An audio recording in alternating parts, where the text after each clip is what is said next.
uma foto só rosa. Muito bem, deixa eu dar uma abertura aqui. Você que está em casa, Deus abençoe a sua vida. E uma abertura para o meu canal. Você que está assistindo, hoje à noite eu quero falar com você sobre uma vida ampla, da ampla suficiência. Você já ouviu falar disso? Ampla suficiência. Então você que está no meu canal, fica comigo. Você que está em casa, vamos junto nessa jornada aqui. E eu quero falar um pouquinho para você sobre ampla suficiência. E vou dizer uma coisa para você. Eu espero do fundo do coração que essa palavra fale com você como falou comigo. Porque eu mergulhei, eu fui a fundo no negócio que eu fiquei, e quando eu fiquei pensando sobre esse tema da ampla suficiência, a primeira coisa que nós pensamos sobre esse aspecto financeiro, que nós estamos acostumados, é a pessoa dar dica, né, de como você administrar, como você fazer. E aí eu falando sobre ampla suficiência, eu comecei a perguntar o seguinte: como que as pessoas mais próspera da terra vive? Como é que a nação mais próspera da terra vive? Quais são as características do povo que Deus escolheu para ser exemplo para todas as outras nações? E é sobre isso que eu quero falar hoje. Então nós estamos falando aqui de uma vida financeira que glorifica a Deus. E quando eu falo de uma vida, de uma ampla suficiência, eu estou falando de uma pessoa assim, ter uma vida financeira tranquila o suficiente para com essas coisas assim, prestação de carro, conta de água, luz, telefone, essas coisas, você não precisa nem olhar para a cara dela.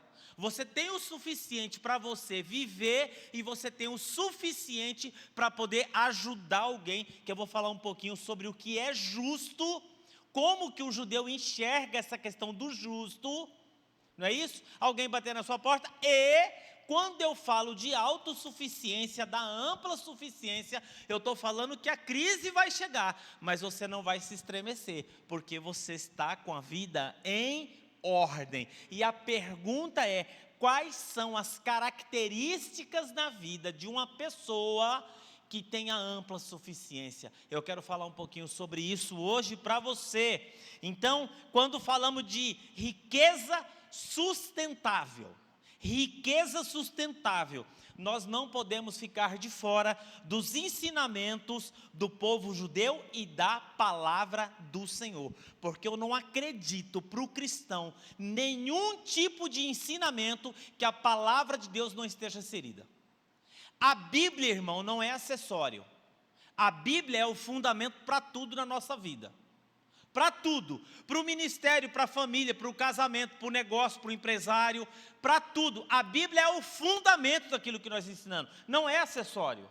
Então é a palavra de Deus, princípios para as nossas vidas. Uma conferencista judia, ela trata desse assunto de forma muito profunda, e ela falando sobre a prosperidade do povo judeu, ela explica uma coisa muito interessante. Claro que fundamentado em princípios bíblicos, porque o povo judeu é um povo próspero, é uma nação relativamente pequena geograficamente falando, a nação de Israel, do ponto de vista geográfico, e também é um país que não tem muitos recursos. Quem já viajou para Israel, pastor Júlio já fez viagem para Israel, pastora Márcia já fez viagem para Israel, e se você conversar com quem já foi para Israel, a pessoa vai falar assim que quando você chega em Israel, o que acontece? Muito deserto, né, pastor? Muito deserto, muita escassez, né? Agora, quando nós olhamos para as estatísticas de Israel, muda. Você fala, como que pode uma nação geograficamente pequena, sem muitos recursos, ter essas estatísticas? Por exemplo, de todos os prêmios Nobel, chamado prêmio Nobel, prêmio da excelência do conhecimento, em todas as áreas da vida, todos os prêmios Nobel que foram distribuídos no mundo, metade foi conquistada pelo povo judeu. Já parou para pensar nisso? Uma nação pequena geograficamente e com poucos recursos. De todos os prêmios Nobel distribuídos no mundo, metade foi conquistada pelo povo judeu. Então significa que são pessoas que se destacam nas várias áreas de conhecimento. Porque o prêmio Nobel, ele não é somente para uma área. Às vezes o prêmio Nobel vai para a ciência médica, às vezes vai para um matemático, às vezes vai para um engenheiro, às vezes vai para um sociólogo. Então, nós vamos ver que eles são pessoas que detêm conhecimento em muitas áreas do conhecimento, o povo judeu. Por exemplo, a economia no mundo inteiro, hoje, com certeza, há uma parte expressiva da economia no mundo administrada e gerenciada por bancos internacionais de propriedade de judeus. Quem já morou nos Estados Unidos sabe que Manhattan é dominada pelos judeus. Quando você chega na rua dos caras, é diferente. Os caras mandam, eles dominam. Há uma parte dos Estados Unidos que quem morou lá, eles exploram muito essa questão da moradia social. E o governo constrói muita moradia social e faz negócio. Aquilo ali é tudo do povo judeu. As maiores bancas de advogados do mundo, as maiores, hoje são administradas por judeus. Grande parte da medicina que temos hoje desenvolvida no mundo, foi desenvolvida pelo povo judeu. Material hospitalar de ponta, tecnologia de ponta, foi desenvolvida pelo povo judeu. Tudo que existe de tecnologia no seu smartphone, a maioria dela foi desenvolvida pelo povo judeu. Os maiores sistemas de segurança do mundo foi desenvolvido pelo povo judeu. Recentemente, em um ataque da faixa de Gaza ao povo de Israel, os caras estavam mostrando a tecnologia. Os caras lançam 90 mísseis assim, nenhum cai. Porque o sistema de segurança dos caras é o mais avançado do mundo. Através de um satélite, o cara consegue fazer uma foto da onde saiu o míssil, o satélite dispara uma defesa antiaérea aqui e nenhum míssil cai no território judeu. É uma coisa impressionante. O nome dela é Bernarda Schwartz. E ela, com esse conhecimento, ela diz o seguinte, que esse conhecimento tem razão de ser, porque não é um conhecimento aleatório de uma pessoa, é de uma nação, é um povo, é uma nação, não é uma faculdade, não é uma universidade, não é uma família, é uma nação. Você quer ver? Até os artistas judeus se destacam. Você já viu o filme da Mulher Maravilha? Aquela mulher é uma judia. O nome dela? Gal Gadot. Serviu o exército. Hollywood descobriu ela onde? No exército. Ela também fez Velozes e Furiosos. Quando você assiste lá ela no Velozes e Furiosos, todas as cenas de perigo é ela que fez. Ela não usou um dublê. A mulher é fera. Aí estava falando da excelência. Como que é a vida dela? A vida dela é exatamente igual à vida de qualquer judeu que mora e que vive e que tem a cultura.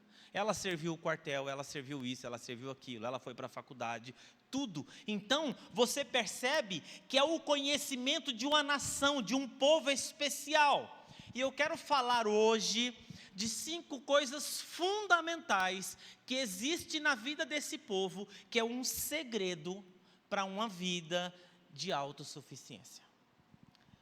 Segredo, que é o princípio da ampla suficiência.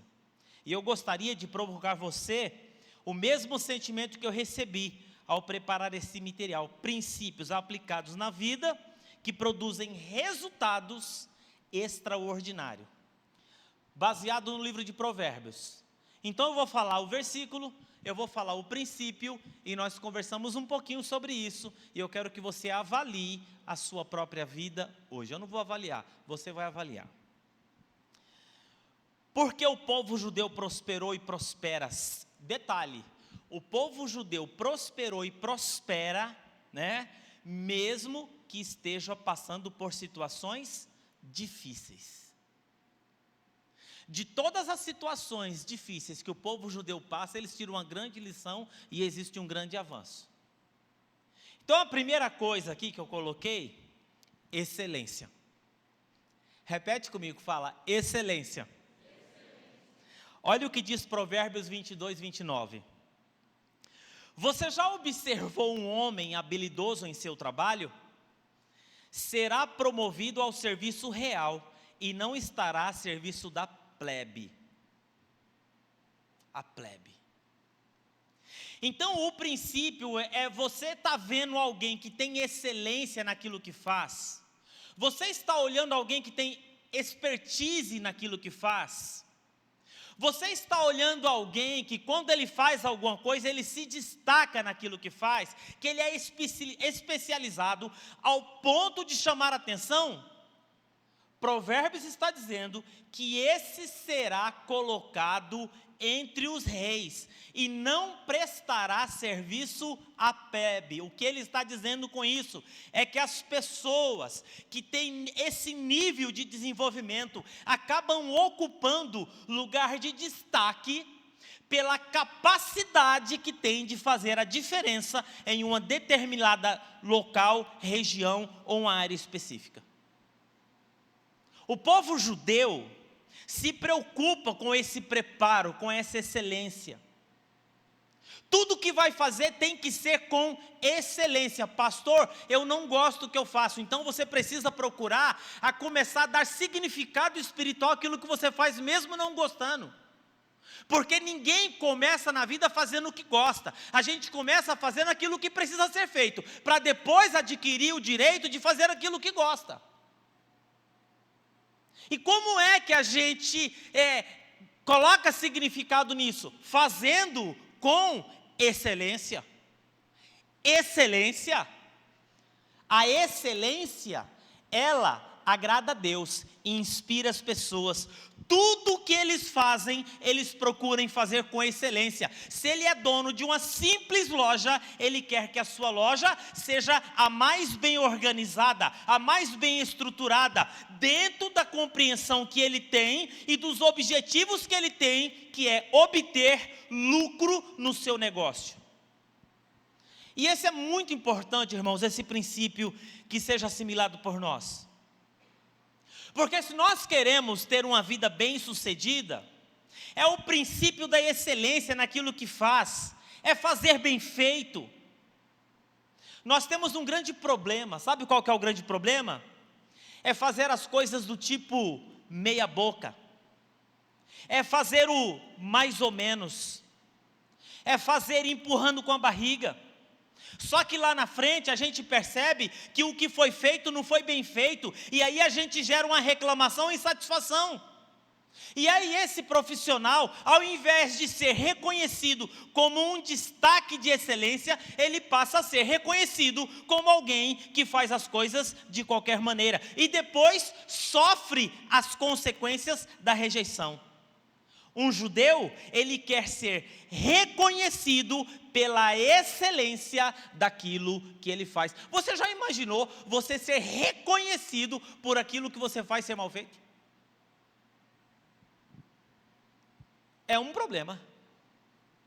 E nós estamos falando aqui do povo de Deus, irmão. Que na palavra do Senhor diz o seguinte: tudo que vier a mão para fazer, faça como se fosse para Deus.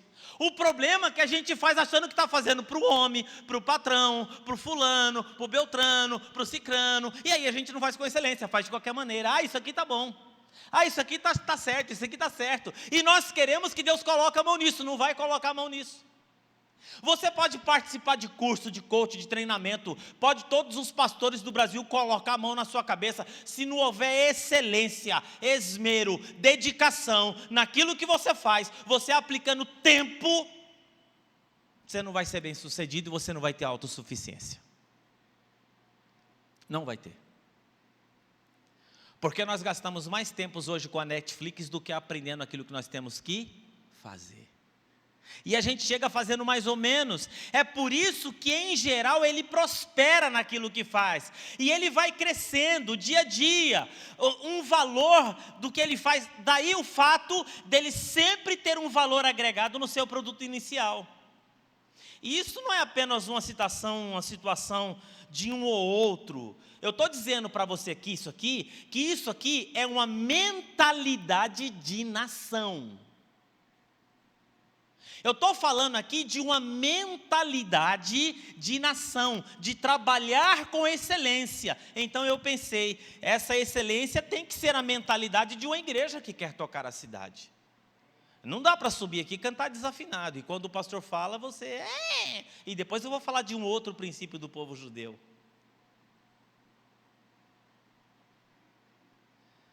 Não dá. Trabalhar com essa mesma excelência, fazer uma escola bíblica dominical com excelência, com essa dedicação, fazer um ministério de música com essa mesma excelência, fazer a reconstrução do prédio com a mesma excelência, com tudo que fizermos, mas também pensando na área profissional.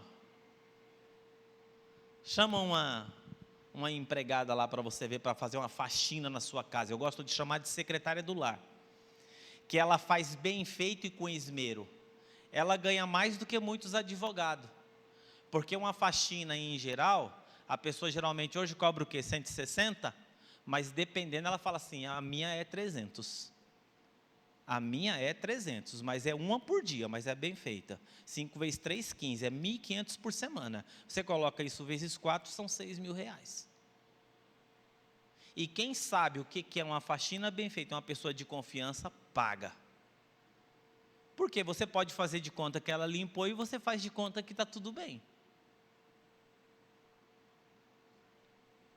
Você faz de conta. Porque aqui é profissional mesmo, ela chega na sua casa e ela fala assim, você quer o quê? Quer limpar. Você vai arrumar a sua geladeira e limpar dentro da geladeira? Vai. É mais tanto. Porque eu não estou aqui para arrumar a sua geladeira, quem faz isso é você. Só que você é preguiçosa, então eu arrumo para você, só que eu cobro. Eu estou aqui para limpar o seu apartamento, não estou aqui para organizar suas comidas na geladeira não, porque tem comida até estragada aí dentro.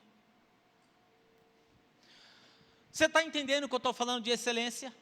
Os nossos jovens hoje, irmão, vai para a faculdade e o cara tem aquela mentalidade o seguinte, o importante é fazer a pontuação para passar. Esse troço sai da faculdade, isso não vai arrumar emprego nenhum. Porque ele está ali matando tempo. Eu estou falando de uma mentalidade. O meu sobrinho está fazendo direito. O primeiro discurso dele como advogado, ele foi contratado pela faculdade. Porque o cara falou assim, eu nunca vi um discurso desse. Nem o professor viu palavra que ele nunca fez. Aí eu falei, como que você arruma tanta palavra assim? Misael. Ele falou, não tio, eu tenho um livro só de palavra difícil. E aí cada dia eu aprendo uma palavra. Um livro dessa grossura. Ele faz uma pregação aqui que de 10 palavras você entende uma. Mas na hora que o cara foi fazer a defensoria lá, que ele falou, e tal, e falou aquelas palavras, o professor dele ficou... Na hora que acabaram a apresentação, o cara falou assim, você não quer vir trabalhar aqui? Estava trabalhando por um advogado top da cidade. E já estava pegando tudo o trabalho do cara e fazendo tal. Chegou para o cara e falou assim, estou saindo, amigo. Por quê? Porque é o seguinte, eu estou tendo muito trabalho aqui, estou tendo pouco tempo para estudar. E a faculdade me ofereceu isso, estou indo para lá. O que é isso? Excelência. Quem é excelente, cara? Todo mundo quer. Quem faz mais ou menos, ninguém quer. Você quer ver uma coisa que me consome? É eu trabalhar com gente. Que eu estou na minha casa e minha cabeça está pensando, será que vai fazer? Será que vai fazer bem feito? Será que vai dar certo? Será que conseguiu? Será que isso? Eu não consigo mais isso. Eu não tenho mais pique para isso, eu não tenho, sinceramente. E o mundo não está mais para isso. Então fala comigo, excelência.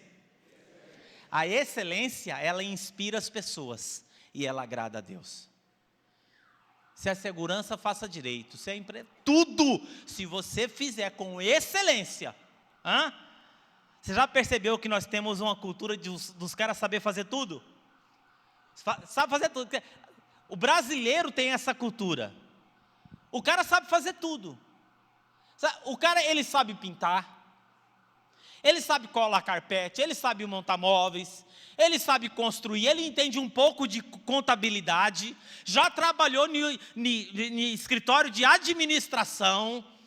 Que mais? Ele conhece também um pouco da área da beleza, comércio que fala? Eu lá sei o que é isso. Não preciso saber também, que não é minha área, meu negócio é pregar. Sabe tudo. Vai lá arrancar o dente e o cara lhe arranca o queixo. Fui num dentista esses dias, o dentista aqui da igreja, o Dr. Robson, meu, que cara top, meu. Que cara top, meu. Cada movimento que ele fazia na boca, o cara me dava uma aula de anatomia. Eu falei, esse cara é fera mesmo. Colocou um negócio na minha boca lá e falou assim, vou mostrar seu dente agora na câmera. Pá! Falou assim, eu vou fazer isso aqui, isso aqui está assim, isso aqui está assado, assim. Isso aqui tem que ser assim, por causa disso. Agora segura só onda aí que eu vou consertar sua boca. Eu falei, à vontade. Você fica tranquilo. Então, querido, deixa eu dizer uma coisa para você. Existem muitas pessoas no nosso tempo que estão passando por necessidade e estão desempregados. Mas está desempregado. Porque às vezes nós queremos muito da vida, mas nós queremos dar muito pouco. Quanto tempo você passa estudando, lendo, se preparando na área do conhecimento para exercer e fazer aquilo que você faz?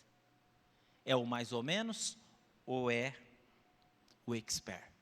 Porque o cara que ele é perito em uma área, você pode ter certeza que vem gente de longe atrás dele, porque ele é o cara bom. Amém?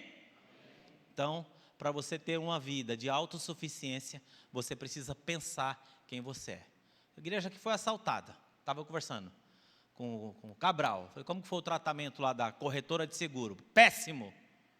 Ligou para mim, tá bom, vou abrir lá e vejo lá para você. Eu nunca mais faço um seguro. Eu quero uma corretora de seguro que fala assim, bati meu carro, não esquenta a cabeça. Deixa tudo comigo que eu resolvo esse negócio aqui. Você não vai esquentar a cabeça com nada. Porque eu já pago para não esquentar a cabeça. O gerente do banco esses dias atrás, liguei, falei, dá esse telefone, deixa eu falar com esse cara aí.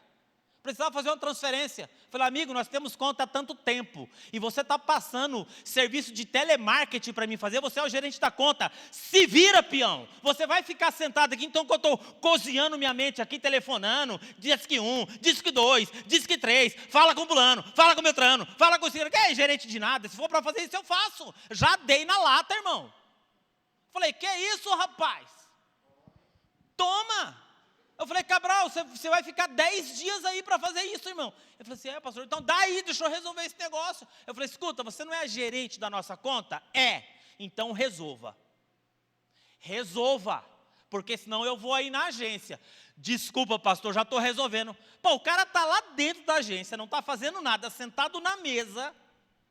A nossa conta, uma conta especial empresarial, tem que resolver coisas importantes. Aí o cara, você vai ligar na central do 0800, aí você vai fazer assim, você vai fazer assado, depois você liga lá, depois você passa o código, e depois você faz isso, e depois você faz isso. Eu falei, o que você vai ficar fazendo enquanto eu faço isso? Você está entendendo o que é excelência? Agora, quando você pega um gerente, que ele é o gerente, um cara desse nada de braçada, porque o cara quer trabalhar, o cara quer conhecer, o cara quer resolver o problema. Aí você muda a sua empresa de cidade. Sabe o que você faz? Não, eu quero que minha conta continue lá com esse cara, porque esse cara é o cara que resolve. Acabou. Hoje em dia não tem fronteira. Hoje em dia não tem barreira. Você pode ter uma empresa aqui, a sua conta for em São Paulo, porque o cara que você confia está lá em São Paulo. Segunda coisa aqui que é importante para uma vida autossuficiência, boa reputação. Boa reputação. Fala comigo, excelência, boa reputação. E aqui pega, hein? Olha o que diz Provérbios 22:1. A boa reputação vale mais que grandes riquezas. Desfrutar da boa estima vale mais do que prata e ouro. Preste atenção que além de você ter uma boa reputação, você não pode ser um cara ranzinza, chato, ignorante, tupetudo, grosso. tem que ter boa estima. Olha o princípio que para eles é importantíssimo. Mais vale o bom nome do que o ouro, do que a prata. Por quê? Porque o ouro e a prata vão vir com decorrência ao bom nome. E o ser estimado é melhor também do que as riquezas. Presta atenção que o ouro e a prata aqui não estão excluídos. Não estão fora, mas é melhor do que riqueza, é melhor do que o ouro e a prata, é o bom nome. E o ser estimado, então isso faz parte da cultura de um povo. O que é? O nome. Outro dia eu estava vendo, irmão, a Febraban fez um feirão para tentar limpar o nome de mais de 25 milhões de pessoas. No circular, fazer uma força-tarefa para limpar o nome de mais de 25 milhões de pessoas que estão comprometidas no Brasil com coisas que compraram e não têm condições de pagar e não honram os seus compromissos. E eu entendo perfeitamente que aqui, queridos, uma coisa ou outra pode ter uma razão justa. Sim ou não? Pode ter uma razão justa, mas em geral, a pessoa faz compra além do que podia pagar, usou o seu cartão além do que podia usar, daí a razão, porque depois fica inadimplente e o quê? A pessoa fica morrendo aí, pagando juros a vida inteira aí. A vida de milhões e milhões aí, o nome fica sujo, vai comprar uma coisa, não pode, vai pegar o cartão de crédito, tem que pegar o cartão de crédito de um, cartão de crédito do outro, cartão de crédito do outro. Vou falar uma coisa para você, hoje à noite aqui, em nome de Jesus. Se você quiser ter uma vida autossustentável, e hoje você tem problema nessa área, você tem que cortar todas as suas despesas do zero e limpar o seu nome e parar de usar o nome emprestado dos outros, porque quem empresta o nome está errado e quem pede o nome emprestado também está errado, porque Deus quer que você ande certo, na linha e da forma correta, porque geralmente pessoas que têm vida enrolada e que encostam na gente acabam enrolando a nossa vida também. Nós estamos falando aqui de uma vida autossuficiente. E uma pessoa que quer ter uma vida autossuficiente e próspera não pode ter nome sujo. É brecha. Deve ali, deve um penduricalho aqui, um penduricalho aqui.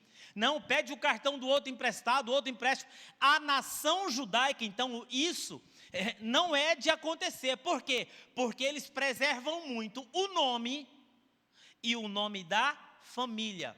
Presta atenção, eu estou falando aqui que existem as exceções, mas no Brasil existe uma cultura da pessoa fazer dívida para poder patrocinar o status. Não é a necessidade, é o status.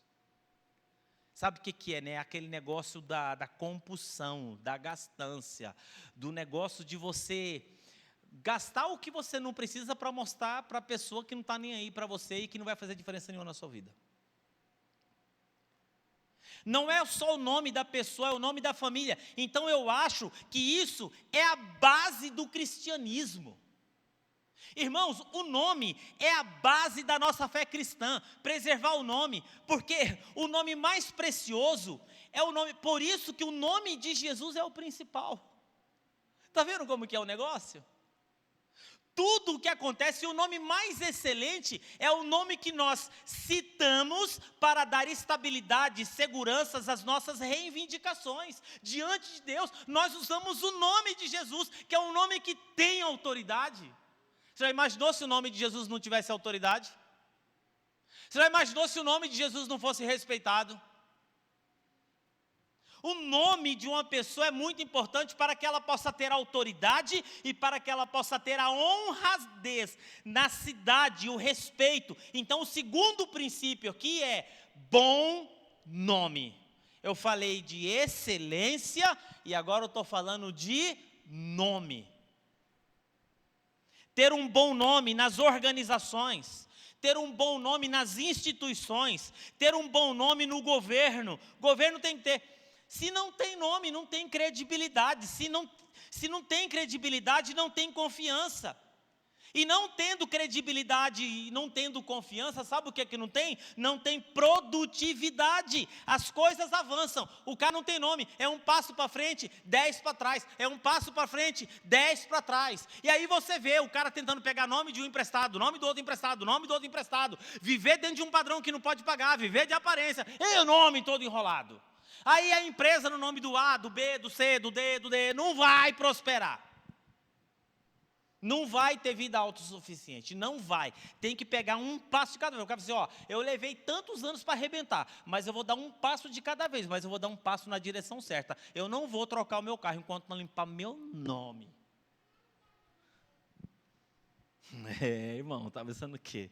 Isso aqui é pregação de prosperidade, irmão. Fala amém, senão eu vou falar que já que você não concorda comigo. Essas pregação de prosperidade que você vem na igreja, o pastor mete a mão na sua cabeça e você continua com a vida toda errada? Trabalhando mal, fazendo errado, fazendo de qualquer maneira, não levantando cedo, não estudando. E você acha que... Aí o pastor faz de conta que está tudo bem, você faz de conta que vai dar certo. E Deus faz de conta que faz de conta. Como Deus não abençoa coisa errada, você faz de conta que Ele abençoa e tá tudo faz de conta. Excelência. Nome. Não tem credibilidade, não tem produtividade. A coisa avança 2 passos, retrocede 3. E aquilo poderia decolar lá na vanguarda, não. Fica sendo levado a reboque. Olha só para você ver, o Brasil, há uns tempos atrás, ele tinha um grau de investimento, por quê? Porque era um reconhecimento internacional da nossa capacidade de honrar contratos. Nós perdemos. Perdemos. O bom nome, então, é um princípio que os judeus adotam para dar estabilidade nos seus negócios. Então, não perca o bom nome. Se perder o bom nome, não é só o bom nome. Você tem que ter nome limpo, mas você tem que ser uma pessoa estimada. Não é só ter um bom nome. Não adianta você ter um bom nome e ser rabugento. Já imaginou? É complicado, né? Complicado, né, irmão? Rabugento é complicado. Ter um bom nome, mas ser ranzinza. Ter um bom nome, mas é chato. Ter um bom nome e estimado. Ser uma pessoa reconhecida, uma pessoa respeitada, uma pessoa querida. Você já imaginou lá no meu prédio? Quem mora aí? Pastor Silas. Diz que esse cara é sério, hein? Diz que esse cara é sério. Aí você conversa com os meus vizinhos. Fala assim, ninguém suporta esse pastor aqui. Isso não é ser estimado. Ninguém aguenta esse cara aqui. Eu conheço todo mundo lá no meu prédio lá. O síndico lá, o Eric, gente boa para chuchu. Ô pastor, a gente está querendo montar uns food truck para um shopping para a galera aí final de semana. Dá para usar suas garagens? Eu falei, já era, pode meter os food truck na minha garagem aí. Use e faz festa com essa galera aí, faz a cada 15 dias. Já imaginou? Eu não vou abrir minha garagem para o pecado. Aí eu chego lá, eu sento, e aí Eric, como que tá? Ô pastor, aqui eu falei, Eric, que ideia genial, cara, você teve. Que ideia genial, porque geralmente condomínio fica cada um na sua, a pessoa desce lá a cada 15 dias, eles montam um monte de food truck, coloca as mesinhas, quem quer tomar o chopp, que toma o chopp, quem quer tomar a cerveja também, e aí ele tá as famílias reunidas. Entendeu? O pai que está tendo um tempo com o filho, isso, aquilo, que lugar saudável, dentro do condomínio, seguro, e está abrindo ainda porta de emprego para os caras do food truck. Que ideia genial, os outros condomínios vão pegar e copiar e fazer isso aí. Não, uma pessoa bem-vinda, isso é importante, o bom nome acompanhado dessa estima. Você pode fazer um teste, será que eu tenho esse reconhecimento por onde eu ando, as pessoas gostam de mim? Eu tenho uma presença significativa para as pessoas que se relacionam comigo? Estava viajando, né? E eu viajo com os caras aqui, irmão. Vou falar uma coisa para você. Você aprende tanta coisa. Eu viajei com o Jader, tudo, né? Aí o Ronaldão um dia estava com a gente lá, a gente estava numa discussão no hotel, lá no saguão do hotel, que a gente estava cansado, pilotou o dia inteiro. Aí o Ronaldão falou assim, ó, sou aroeira. Aí o outro irmão lá falou assim, a aroeira não é muito boa não, porque ninguém gosta de ficar perto. Já viu essas pessoas que falam assim, eu sou aroeira? O cara fala aroeira no sentido de ser um cara o quê? Forte, né? Assim, troncudo, mas ele está enganado. Porque a aroeira, ela pinica. A aroeira ninguém gosta. A aroeira não serve para nada, é uma madeira ruim. Aí o amigo falou assim, então, ixi, já percebi que você, cara, ninguém gosta de você então. Aí eu falei assim, acho que eu vou ter que acabar essa viagem de moto aqui, eu vou ter que fazer uns aconselhamentos pastoral para esses caras, porque homem é tudo direto, assim, né? Tudo direto. Aí eu brinquei assim com o Jader, eu falei, Jader, se essa viagem fosse só com mulher, na primeiro dia já ia ter caso aqui para ficar a vida inteira sem conversar uma com a outra. Porque homem, irmão, é tudo diferente, homem é tudo diferente. Não, irmãos, fala comigo, bom nome. E simpatia. Você tem que ter. Trabalha lá no seu trabalho, como que você é no seu trabalho? Como que você é lá? Como que as pessoas conhecem você lá na escola? Como que as pessoas conhecem? Terceira coisa, isso aqui também é complicado para o povo brasileiro, hein? Isso aqui é complicadíssimo. Aqui eu estou falando de cultura de um povo, uma mentalidade. Mentoria. Mentoria. Repete comigo, fala mentoria. Em Provérbios capítulo 15, verso 22, os planos fracassam por falta de conselhos, mas são bem-sucedidos quando há muitos conselheiros. O que é mentoria? Mentoria é alguém que se aconselha com os outros, e também sabe receber conselhos. Então são pessoas capazes de criar um consenso no meio dos conselhos. Os judeus, especialmente os mais antigos, eles são mestres da Torá. Isso faz parte da cultura judaica. Os mais novos buscaram o conselho dos mais velhos. Paulo, escrevendo a Timóteo, ele fala, Timóteo, aquilo que você aprendeu da sua mãe Eunice, da sua avó Lode, da sua mãe Eunice, transmitam a homens fiéis, para que esses transmitam a outros. Onde é que Timóteo aprendeu sobre a vida? Aprendeu com a avó, que ensinou para a mãe, que ensinou para Timóteo, porque o pai de Timóteo era grego. A cultura da mentoria, do ensino, de aprender as leis, que administram a moda de transmitir aos seus descendentes. Olha o que diz Provérbios aqui, sem conselhos os projetos fracassam, mas com muitos conselhos há sucesso. Por exemplo, um filho judeu vai fazer alguma coisa, ele vai procurar o seu pai, e vai falar assim, pai, quem que é especialista nisso? É fulano de tal, conversa com fulano de tal, é especialista. A Bíblia diz que na multidão dos conselhos começa a surgir a sabedoria. A mesma coisa uma igreja. Suponha que uma pessoa tenha disposição de ouvir conselhos, de ouvir outras pessoas, de se sentar com as pessoas para ouvir e dizer o que elas têm a falar. E se expressar, juntar os mundos das ideias, avaliar, pensar sobre isso. Formar um consenso inteligente, um consenso sensato, um consenso sábio e seguir a direção. Essa historiadora diz assim que os judeus têm uma coisa de se sentarem na roda familiar e discutir as questões, abrir as questões e tratar as questões. E detalhe, todos têm o compromisso de dar a melhor contribuição possível, verdadeira, sincera, transparente e honesta. E eles não têm preocupação de ofender-se. Por quê? Porque eles estão acima disso. Nós vivemos numa sociedade hoje que você não pode fazer mudança, porque qualquer tipo de conselho que você vai dar, a pessoa olha aquilo como uma intromissão na vida dela. Está se intrometendo na minha vida. Está se intrometendo no meu ministério. Uma vez a gente foi fazer uma orientação aqui, a gente arrumou uma confusão, irmão, uma confusão. E a pessoa, uma confusão por causa de uma orientação. Não, porque eles estão acima disso. A verdade está predominando, a justiça está predominando.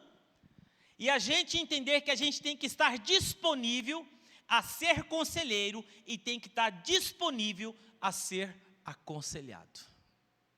Porque tem gente que não está disponível. E você sabe qual que é a cultura do brasileiro? A preocupação do brasileiro é que ele acha que ele sabe tudo. Ele acha que ele tem um conhecimento de tudo. Ele acha que qualquer conselho é intromissão de vida.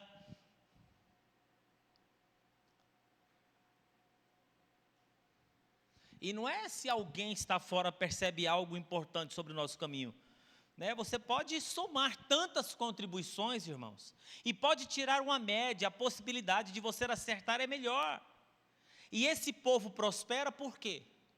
Esse povo prospera porque esse intercâmbio de conhecimento, ele vem pelos conselhos sábios, conselhos práticos, conselhos que são importantes para o desenvolvimento. Quando há conselheiros e aconselho, agora presta atenção, você não pode receber conselho que é destituído da ética. Não, isso não. O conselho, ele tem que estar dentro da ética. E você tem que olhar o conselheiro. O tipo de conselho, que não é um conselho de conchavo político. Esse conselho não.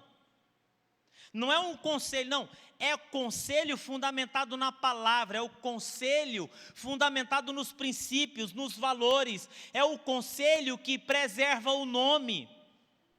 É o conselho que dá referência positiva, construtiva. Sobre o conselheiro também. O cara vai te dar conselho sobre finanças. A vida do cara é toda enrolada. Vai abrir um negócio. Existe uma coisa, gente, chamada modelagem. Eu não sou da área de empreendedorismo. Mas o que é modelagem? Modelagem é assim. Eu vejo lá o Nando. Você tem empresa de segurança, né, Nando?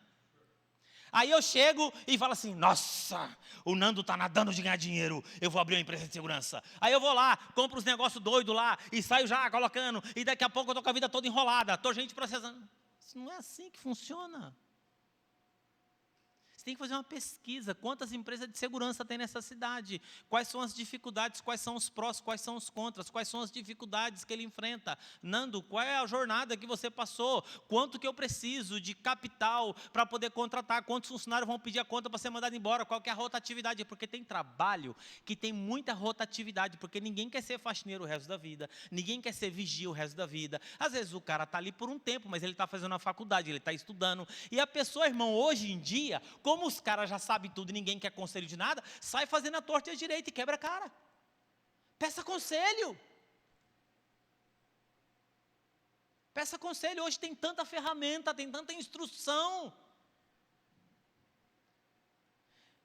Se vai tomar um conselho com o diabo, está complicado, vai ser ruim para a sua vida. Você não deve tomar conselho com o diabo. Nossa, pastor. Onde está isso? O Salmo 1, ele começa assim. Bem-aventurado é o homem que não se senta na roda dos escarnecedores. Antes o seu prazer está na lei e na sua lei medita de dia e de noite. Ele será como a árvore plantada junto a ribeiro de águas, que dá o seu fruto na estação própria. E tudo quanto ele fizer, prosperará. Os ímpios não são assim, mas são como a folha que o vento carrega para qualquer lado. Você tem que buscar conselhos daqueles que estão buscando o Senhor e que tem ética, e que faz a coisa direito, que faz a coisa... Agora, você vai lá buscar conselho para o cara que já está te ensinando você a fazer um monte de coisa errada, irmão. Dá golpe. Está errado. Dias atrás eu estava almoçando, eu acho que foi com o Cabral que eu fui almoçar, para você ver o que é a cultura do jeitinho brasileiro. A gente, não sei se foi almoço, eu não sei o que foi. Eu sei dizer que ele falou assim, eu preciso de uma nota. A moça falou assim, qual o valor? Sabe o que é isso? Qual o valor? Ele olhou para ela e falou assim, qual é o valor que está na nota? Ela falou, está tanto. Eu falei assim, então, eu quero uma nota de tanto. Por que eles perguntam isso? Porque na cultura brasileira, quando você tem alguém ali que está pegando uma nota para repor... O almoço foi 50, dá para você colocar 150 na nota para mim, moça? Você está entendendo? Você vai pegar conselho com uma pessoa dessa? Como que fica? Agora você imagina, você entra num restaurante, aí você é um executivo, você está acostumado a meter a mão na empresa. Aí você chega para o cara e fala o seguinte, viu? O almoço ficou 100, dá para você marcar 300 aí na nota? Aí o cara que está do outro lado, que é ético, chega para você e fala assim, querido, desculpa, mas aqui a gente não faz isso, não, você está me confundindo porque você está me ofendendo. Eu não sou esse tipo de pessoa. É complicado, né, irmão? Porque eu me senti ofendido naquela mesa só com a pergunta da moça. O senhor vai querer a nota de quanto? Eu estou aqui, eu resolvo uns problemas para vocês, se vocês quiserem. Conselho. Conselho. Nós tomamos decisões equivocadas, porque tomamos decisões passionais, tomamos decisões com raiva, tomamos decisões por vingança, tomamos decisões por uma série de coisas. Então, pense, os conselhos devem ajudar a gente o quê? Equilibrar a mente, equilibrar o coração, a atitude, a ação, a atitude, o espírito, a alma, o corpo, tem que passar por essa revisão. Conselho é para isso. Não é assim, vamos lá fazer um negócio do salão do lado aí. Não é assim não, irmão. Conselho. Liguei para um cara de construção, vem aqui dar uma olhada para mim, o que você acha? Viu, o que você acha, fulano? O que você acha? A coisa vai consolidando, o coração, a mente. Aí você conversa com um cara que é muito mais empreendedor, que está acostumado. O cara olha, tem uma visão, o outro tem uma visão. E essas coisas vão se consolidando. E agora, como que eu faço? De que forma? Procura um advogado, faz assim, faz assado. Não é assim, fazendo as tortas e as direitas. Não é assim, porque daí você não tem... Você já viu uns casamentos assim?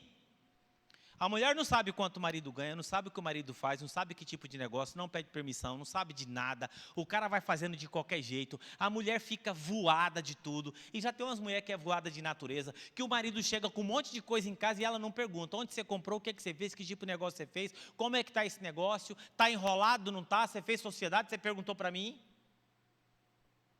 Você está entendendo? Tem mulher que é assim. Porque tem mulher porreta, crente mesmo, é o seguinte, vou falar uma coisa para você, tira tudo isso aqui de dentro de casa, porque isso aí está tudo errado, isso aqui vai vir maldição para dentro dessa casa, porque isso aqui está tudo errado, o nosso caminho não é esse, o nosso caminho é de confiar em Deus. Aí, meu amigo, o cara treme,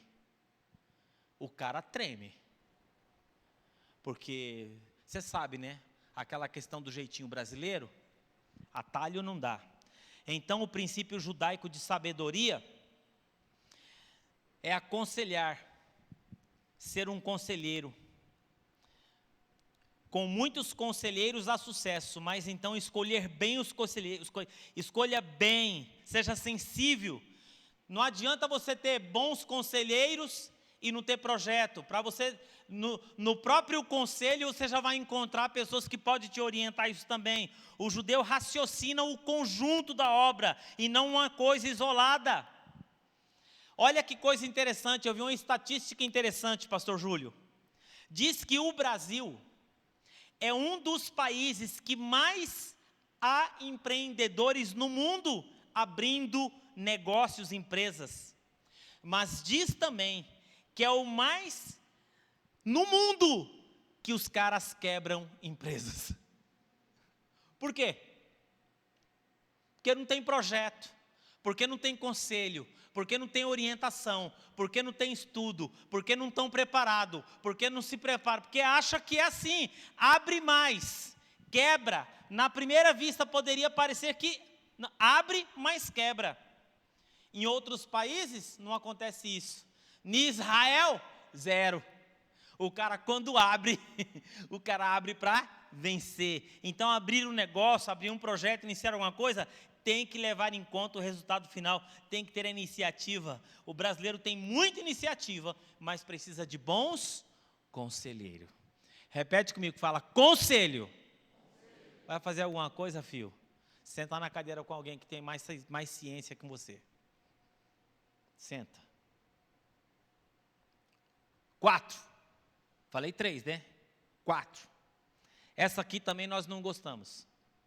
Disciplina. Aqui eu estou falando da cultura de um povo. Excelência. nome, conselho. Quarto, disciplina. Olha o que diz Provérbios 13. Quem despreza a disciplina cai na pobreza e na vergonha, mas quem acolhe a repreensão recebe tratamento honroso. Vou ler de novo.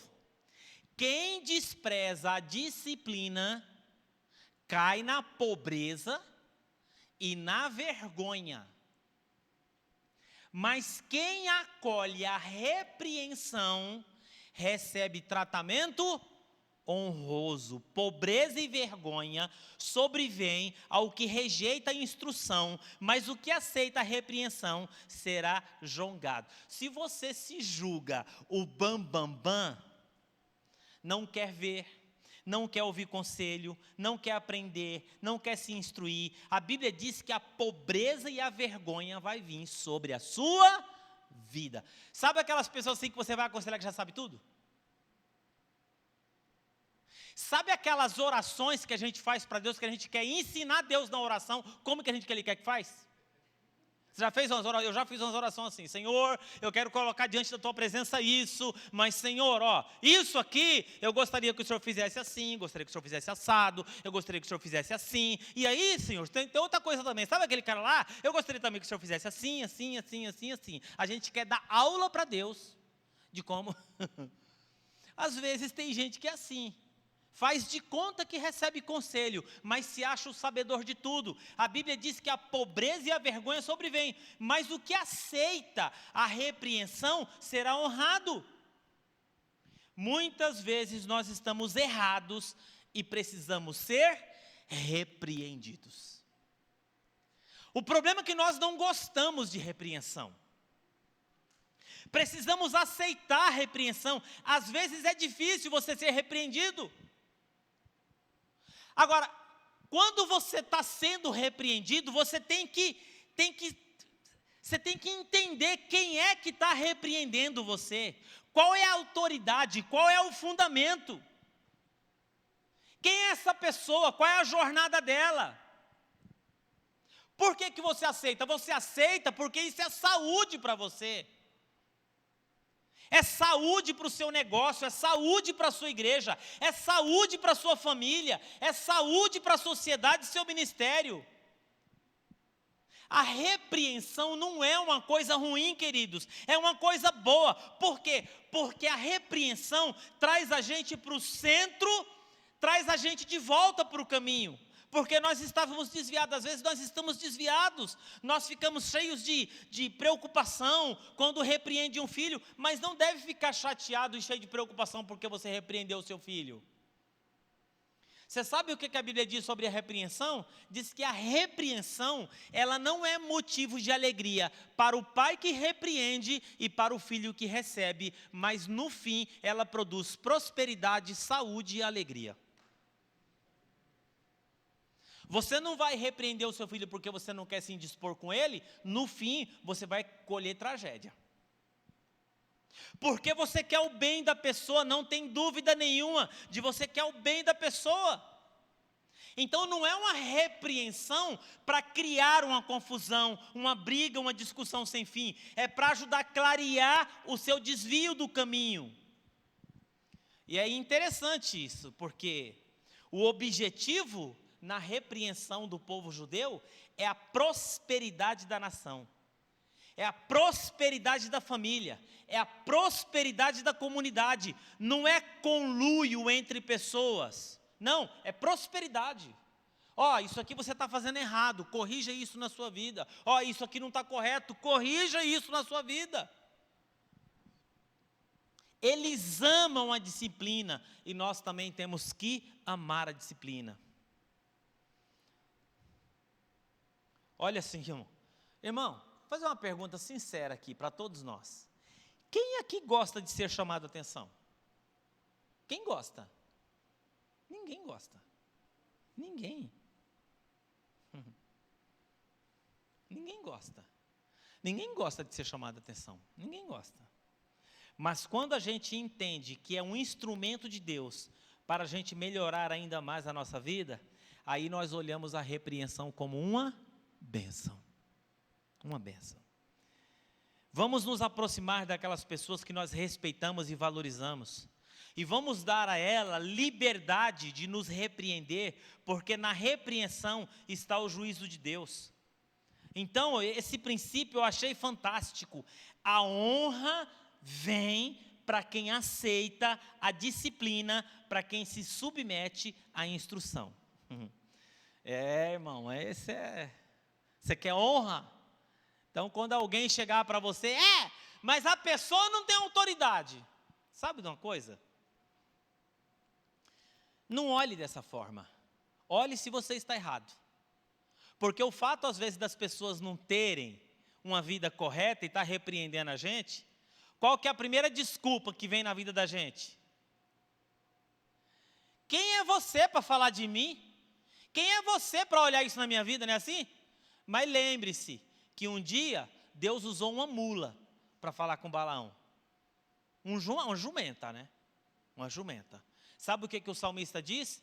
Não seja como um cavalo que precisa de freio para obedecer.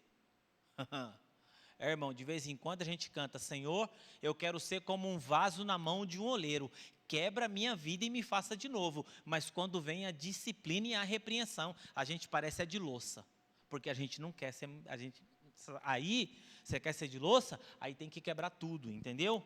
Não, olha aqui, tem que ter essa sensibilidade, de onde vem a repreensão, de vem a autoridade, vem de uma fonte que é mais importante, às vezes é a fonte, uma mula, mas a coisa mais importante não é eu julgar, é eu me repreender, é eu me autoavaliar à luz de qualquer repreensão, e fica quieto. É igual no trânsito. No trânsito, às vezes você está dirigindo despercebido, você está saindo da faixa. O cara passa e fala, amigão, a faixa aí. Você não sabe quem é esse cara. O que você tem que fazer? Autoavaliação, à luz daquilo que está acontecendo. Espera um minutinho só, de fato, eu estou fora, eu tenho que voltar. Isso é disciplina. Ontem a gente estava no futebol lá, alguém esqueceu o carro lá na guia rebaixada. Chegou um cara lá que a gente nem conhece. O que é esse carro aí, fulano? Aí? Cara todo assim, pancoso. Né? Aí o Fabrício falou assim, é meu. O cara chegou e falou assim, pô, e a rebaixada, mano? Tira lá o carro, mano. O que você tem que fazer? Você tem que ficar quieto. Desculpa, senhor, já estou indo latear. Desculpa, eu estava descendo aqui, esqueci de retirar o carro. Acabou. Entendeu? Repreensão, disciplina. Quem gosta de ser? Eu fico preocupado, né? Quem está repreendendo, não. Não fique preocupado com quem está repreendendo. Fique preocupado se a pessoa tem razão.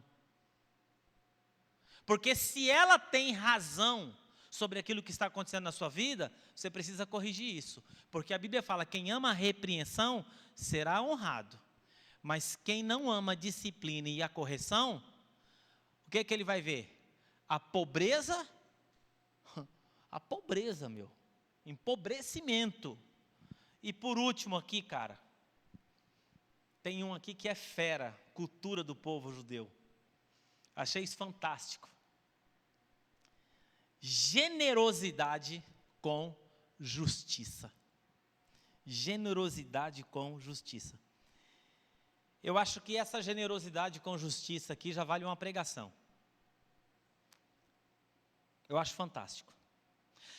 Você sabe que eu estava lendo um artigo dessa historiadora e ela disse uma coisa interessante. Diz que todo mundo vem ao mundo pela criação de Deus e Deus determina para aquela pessoa um padrão determinado de valor. E nesse padrão determinado de valor, Deus diz assim, isso é justo para você. Então você não vai passar necessidade. Pastor Elaine não vai passar necessidade. Pastor Júlio não vai passar necessidade. Quem mais aqui? Ninguém aqui vai passar necessidade. Lembra do versículo da palavra de Deus? Olhai os lírios do campo, olhai as aves do céu, não semeiam, e o Senhor as sustenta. Então você não vai passar necessidade, por quê? Porque Deus já determinou que o que você vai receber é justo. Amém, irmão? Até aí tudo bem? Misael, tudo bem, Misael? O que você vai receber com essa menina aí é justo. Você vem com a garantia do divino. Só que é o seguinte, Deus, Ele dá para você às vezes mais do que é justo. Mais do que é justo. Deus, Ele dá um excedente, e esse excedente, para o conceito judeu, ele é um valor que Deus deixa depositado para que você possa usar quando Ele precisar em algum aspecto da obra dEle. Olha que cultura! Você não vai ver judeu ostentar. Ele vai usar o que é justo, dentro do padrão de vida que ele tem. Você não vai ver ele esbanjar. Ele vai usar o que é justo, dentro do padrão. Então, você tem o que é justo, e Deus deixou depositado em suas mãos o que você tem para estar disponibilizando para uma boa causa dentro do reino. Para o judeu não tem esse negócio de social, ele não está preocupado com isso, ele está preocupado com justiça, ele está preocupado com o que é justo, com o que é certo, com o que é correto. Qual é o projeto certo? É nisso que eu vou investir. Qual é o projeto correto? É nisso que eu vou disponibilizar recursos de Deus. Por isso que homens riquíssimos, eles fazem doações gigantescas, por exemplo, para melhorar a água da África. Por quê? Porque ele quer o que é correto, o que é justo. Onde está funcionando, o que dá certo. Fazem doações, fazem com um critério muito rigoroso. Por quê? Porque ele quer que cada centavo que saiu do bolso esteja numa boa causa, esteja em alguma coisa extraordinária. Então, é o princípio da generosidade, mas com justiça e equidade. Com retidão. Com a certeza de que aquilo vai ser disponibilizado como generosidade. Na verdade, vai cumprir um propósito especial de Jeová, cumprir um propósito de Deus. Então, a nossa doação, ela não é aleatória. Não é. Não é porque eu fiquei emocionado. Não é porque alguém me mostrou. Não é porque tem um projeto. Não. É para atender e ser um projeto e um propósito para Deus. Tem uma ilustração muito interessante. Um comerciante estava conversando com um rabino. E o rabino chegou para ele e falou o seguinte: você vai voltar para a sua cidade lá. Tem um amigo meu, de uma pessoa que eu gosto muito, honro muito, muito respeitado. Ele está passando por uma situação difícil, eu quero que você chegue lá, eu quero que você socorra essa pessoa, eu quero que você atenda ela, eu quero que você veja o que você pode fazer lá na sua cidade. O rabino falou para o comerciante. E o comerciante chegou lá e falou: não vou atender não. Atender o que é meu e tal. E aí, as coisas não começaram a dar muito certo. As coisas começaram a dar errado ali, dar errado aqui, não vai ali, não vai aqui, não vai acolá. Um dia, ele voltou para o rabino e falou assim: eu não sei o que aconteceu comigo. Daquele dia que eu passei aqui, que você me deu aquela orientação, as coisas não estão dando muito certo. O rabino falou para ele assim: bom, é bem provável que o seu excedente não está sendo utilizado da forma correta. E Deus, Ele está tirando das suas mãos para que possa ser utilizado na mão de uma outra pessoa. Porque aquilo que sai das nossas mãos, você pode ter certeza, vai para a mão de uma outra pessoa. Que mentalidade é essa? É por isso que existe uma justiça social acentuada em Israel. É por causa dessa consciência de que o que eu tenho não é meu, o meu é o justo. O meu é o justo, não vai faltar. Olha só o que o apóstolo Paulo fala. o meu Deus, segundo a sua riqueza em glória, há de suprir em Cristo Jesus todas as vossas necessidades. O problema é que Deus nos dá muito mais do que as nossas necessidades, Ele nos dá muito mais do que é justo.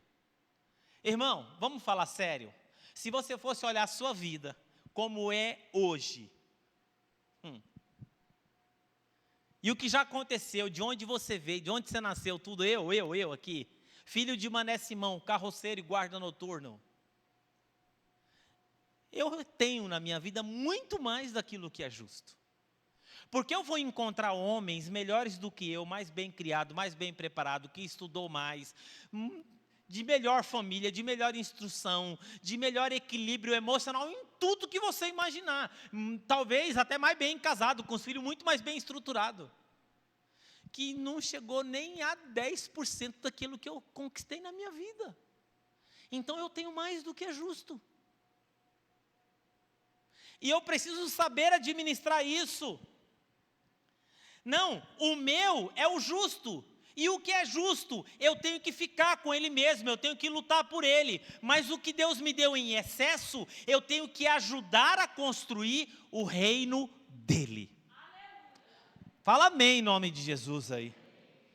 Tem muita gente que fala assim, pastor, eu não dou porque eu não tenho. Está errado o seu raciocínio. Não é que você não dá porque você não tem porque você não dá. Porque a lei de Deus é essa.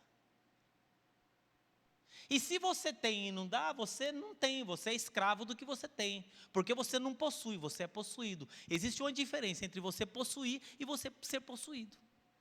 Tem gente que tem e não dá, por quê? Porque ele é possuído por aquilo que ele tem, ele não tem. Agora, quem tem e dá, ele tem porque ele dá. E quem não tem porque não dá. Porque é uma lei espiritual. Eu vou dizer uma coisa para vocês, eu vou falar aqui para vocês.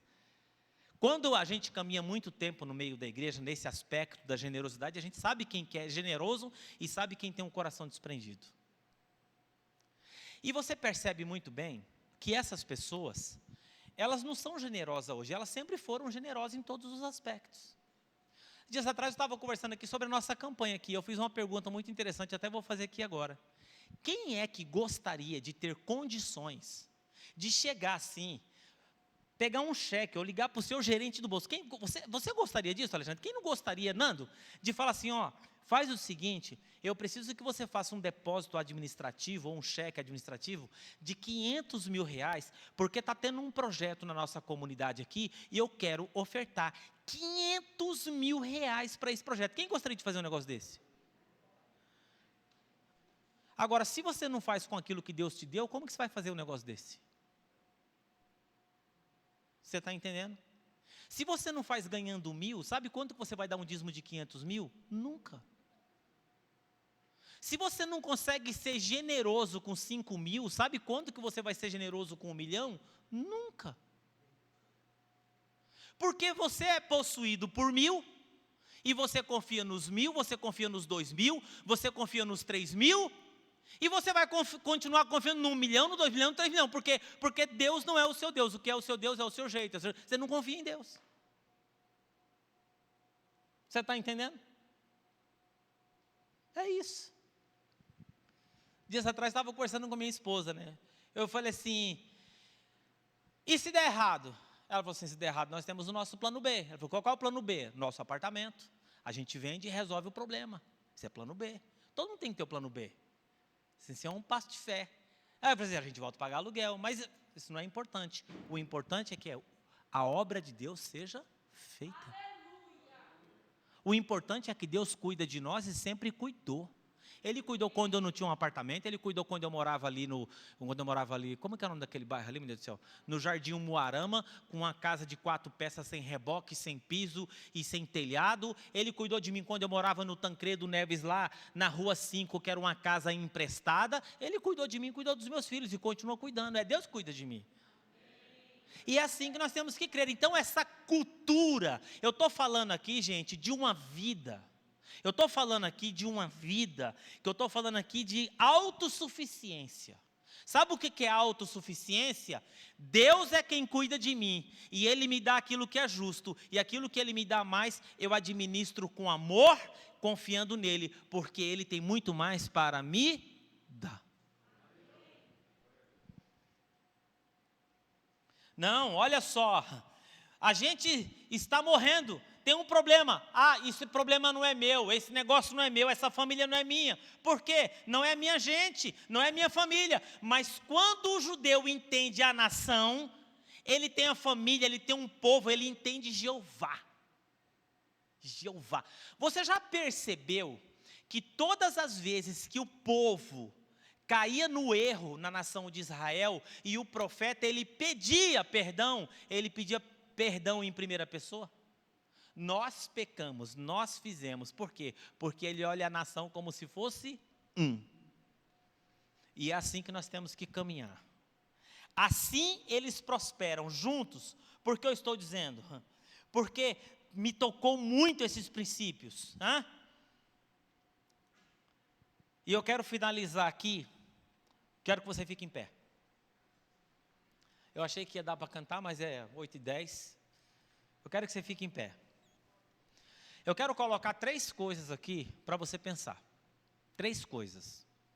Eu ia fazer oração no altar, mas eu não vou fazer. Porque eu fiquei pensando nesses princípios que eu estudei hoje o dia inteiro, eu estudei a semana, eu estudei no começo da semana. Na semana passada eu sabia, isso ficou borbulhando dentro de mim. E hoje eu estava na sala com o pastor Márcio, a gente ficava conversando sobre esse assunto, né? Existem 3 coisas fundamentais na vida do judeu, que para o judeu fundamental é um casamento único.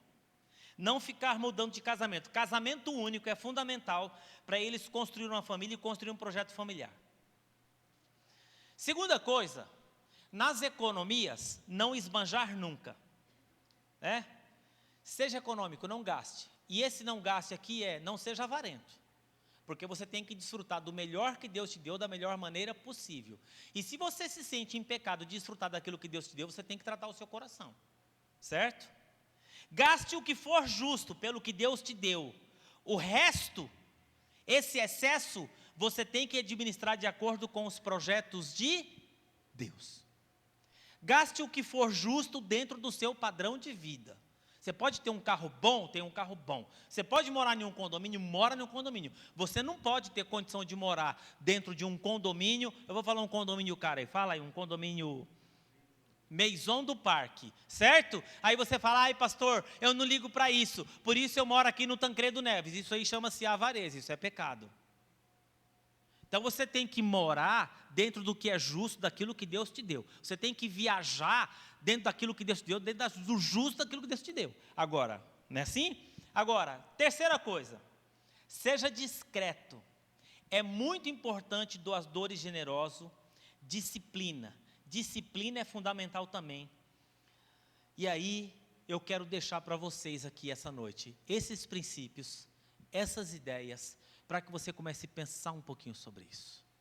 Como é que você tem conduzido a sua vida?